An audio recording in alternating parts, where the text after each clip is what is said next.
Data-driven is another one of those terms being thrown around where it's almost cliche, but the reality is it is more vital than ever to be data-driven in what we do. But what does it actually mean to be data-driven? So Nick, let's start with you. Define what being data-driven means in today's business world. Data-driven to me is very closely related to being principled in your thinking. Any of the engineers that work at my teams know that my favorite question to ask is why. If you're proposing something, if you're advocating for something, why? And very quickly I expect to see data. And this is what the data is telling me to do.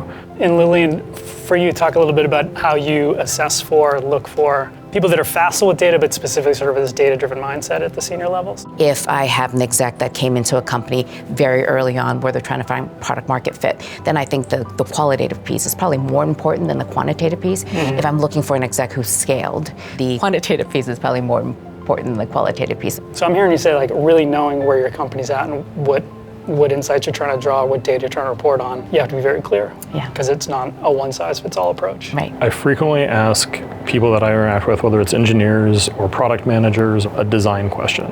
Let's structure the problem and start talking about how we evaluate what potential solutions would look like. What are the things that break, or what are the things that customers are reporting that they're unhappy with? How can we use that to inform what we do with our solution?